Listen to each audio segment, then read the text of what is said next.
सो भाई इंटर्नशिप से लेके प्लेसमेंट तक तुम जहां जाओगे स्किल्स के अलावा एक इंपॉर्टेंट चीज और होती है, दैट इज सीजीपीए। तो तुम अपनी 9+ सीजीपीए किस तरीके से मेंटेन कर सकते हो, इस वीडियो के अंदर हम यही डिस्कस करने वाले हैं। तो चलो शुरू करते हैं, लेट्स गेट स्टार्टेड।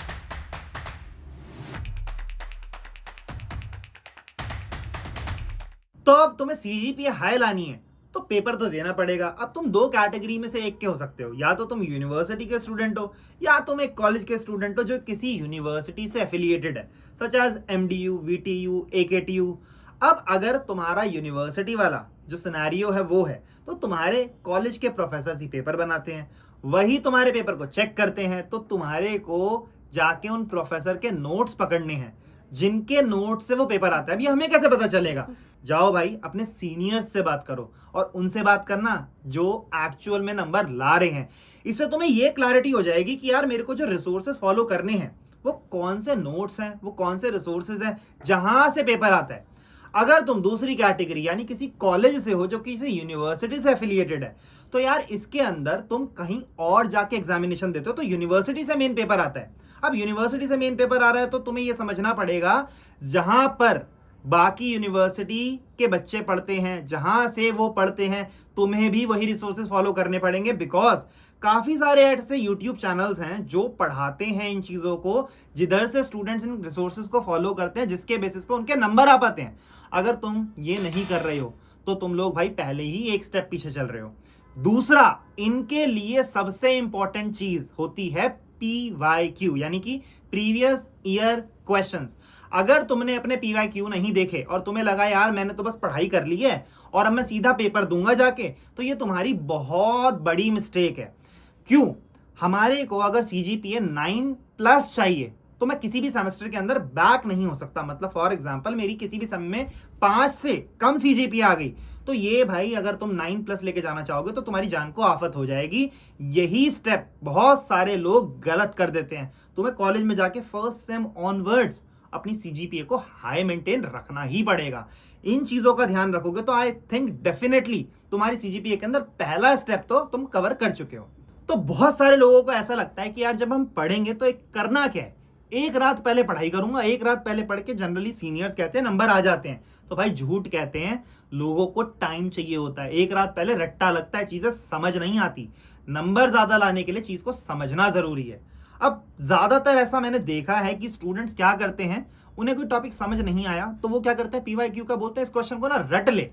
बट यही तुम्हारी गलती होती है। तुम्हें क्या करना पड़ेगा, तुम्हें एक ग्रुप ऑफ फ्रेंड्स या सर्कल बनाना पड़ेगा जिसमें तुम ये मेक श्योर करोगे यार ये अगर हमें कोई रिसोर्सेज मिले, हमें कुछ कंटेंट मिला जो कि इंपॉर्टेंट है, तो हम आपस में डिस्कस करेंगे, हम शेयर करेंगे। और अगर मेरे को एक चीज समझ आ गई जो किसी और को समझ नहीं आ रही तो मैं समझाऊंगा एंड सेम चीज वहां से भी तब स्टार्ट होगी।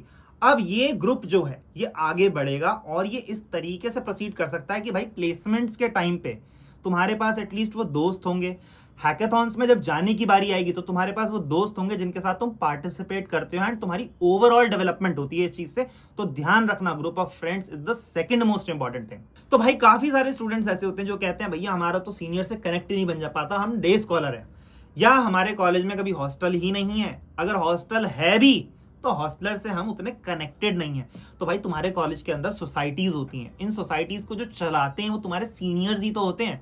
तो इन सीनियर्स के पास जाओ, इनसे बात करो, इनसे डिस्कस करो, ये तुम्हारी हेल्प जरूर करेंगे। जनरली भैया अगर तुम्हें प्यास लगी है तो तुम्हें कुएं के पास जाना पड़ेगा, प्यासा ही तो जाएगा, कुआं तो तुम्हारे पास आएगा नहीं। उल्टा सोचोगे घर पे बैठ के कि भाई हमारे पास सीनियर आएगा और हमें बताएगा, ऐसा कभी नहीं होता। तुम्हें पीछे पड़ना पड़ेगा क्योंकि तुम्हारा काम है और तुम्हारे को ये स्टेप इतना ज्यादा क्रूशियल है। अगर फॉलो करते हो तो भाई CGPA जो 8+ है वो आना तो आसान हो जाएगा। अब जो हम बात कर रहे हैं CGPA की 9 से ऊपर लानी है, मैक्सिमम लोगों को समझ ही नहीं आता है जरूरी क्यों है। जिस प्लेसमेंट में बैठोगे, जिस इंटर्नशिप में बैठोगे, जहां पर भी अगर तुम मास्टर्स के लिए जाते हो तो CGPA एक ऐसी चीज बन जाती है जो बॉटलनेक हो जाएगी। अगर तुम्हारी CGPA is not above let's say 8.5 और तुम एक अच्छे कॉलेज से हो तो तुम्हें किसी भी इंटर्नशिप में, प्लेसमेंट में बैठने में दिक्कत आएगी, कंपनीज तुम्हें सिलेक्ट ही नहीं करेंगी। अगर तुम एक ऐसे कॉलेज से हो जो Tier 3, 4 जहां पे उतनी प्लेसमेंट्स नहीं है और तुम एडवांस डिग्री का सोच रहे हो, तो भी भाई तुम्हारे लिए CGPA ही एक पहला पैरामीटर है जो सबसे इंपॉर्टेंट बन जाता है। तुम अपने कॉलेज में जहां हो वहां तुम्हारा करियर, तुम्हारी इंटर्नशिप, तुम्हारी प्लेसमेंट, ये सारी चीजें इस पर्टिकुलर सीजीपीए से स्टार्ट होती है। सबसे इंपॉर्टेंट पॉइंट है। अगर तुम इसमें बिल्कुल ही अपने आप को डिवोट नहीं करते हो और इनिशियली मेंटली प्रिपेयर नहीं हो कि मुझे हायर सीजीपीए लानी है, तो तुम्हें बहुत बैकलैश फेस होगा और तुम आगे नहीं बढ़ पाओगे करियर में। आई होप आपको समझ आया कि हम सीजीपीए जो करना चाहते हैं, लाना चाहते हैं, उसके लिए क्या स्टेप्स है जो हम फॉलो कर सकते हैं। तो ऐसे ही वीडियोस के लिए सब्सक्राइब करो कोडिंग ब्लॉग्स को। और जाते जाते ध्यान रखना, कोडिंग मतलब कोडिंग ब्लॉग्स।